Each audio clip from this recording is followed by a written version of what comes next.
Testing. Yep. What up, HyperChange fans? Welcome to another episode. Today I'm really excited to bust out a new segment I want to introduce called Stocks 101.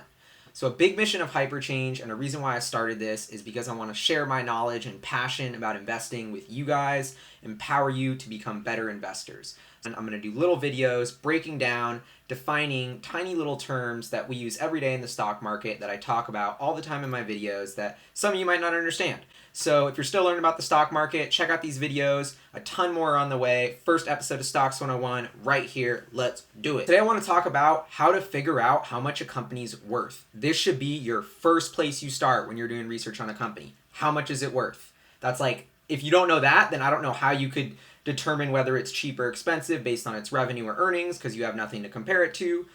First term, stock price. So when you go to Google Finance and you type in Tesla and you see it's at $280 a share, that is its price per share, the stock price, $280. Type in Apple, $140 a share, that's its share price. Now, a lot of people, common misperception, are thinking, okay, Tesla's at $280, Apple's at $140, Tesla's twice expensive as Apple. Wrong. That is just the price per share. It's totally irrelevant to the actual valuation of the company. To figure out the value of the company, you don't just need the price per share, but you need the number of shares. And then by multiplying those two numbers together, we come to the market capitalization, which tells us the value of the company. I'm pulling up Apple. It's at $137 per share. Now I'm going to go figure out how many shares they have outstanding. If I look at Google on the same page, Google will give me the number right there. Google's telling me Apple's got 5.25 billion shares, and they're trading at a price of $137 per share. So if we multiply Apple's price per share of 137 times 5.25 billion shares, then we get the total value of all the shares, otherwise known as the market capitalization or value of the company. That, for Apple, is $720 billion. Now we can start breaking it down, doing analysis of whether we think it's worth $800 billion or $400 billion, and then start formulating an opinion from there. We'll dive into that in later episodes. To run the example with Tesla, it's like it's about $275 per share, and they have approximately 161 million shares outstanding, according to Google.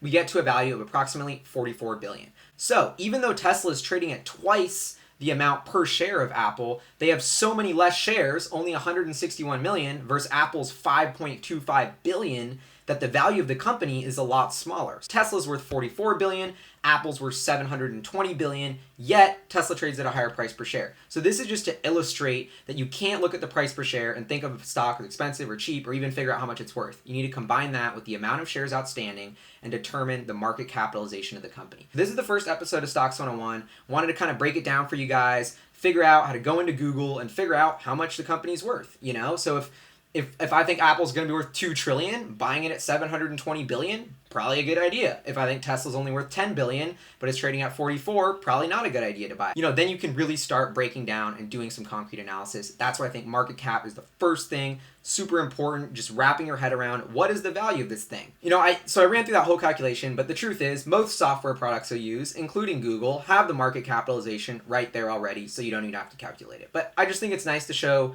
how to calculate it so you kind of understand where I'm coming from and how to do it yourself. Anyway, so that's Stocks 101, first episode. Comments, questions, feedback, what you want me to do the next episode on. Let me know. I'll make a video about it. I want to help you guys learn. Now, if you're going to think about the value of a company, don't look at the stock price. Look at the market cap. It's right there on Google. That'll tell you what you need to know about how much your company's worth. HyperChange. See you guys next time.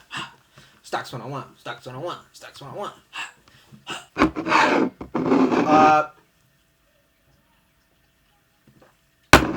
It sounds basic, but I mean, I think this is really important. And I think a lot of people who went to business and finance school with me didn't understand this common misperception. So I think to break it down, smooth it out, whatever, make it simple, real important. Anyway, see you guys next time. Next Stocks 101. We'll build up, swag up on our knowledge. See you guys next time.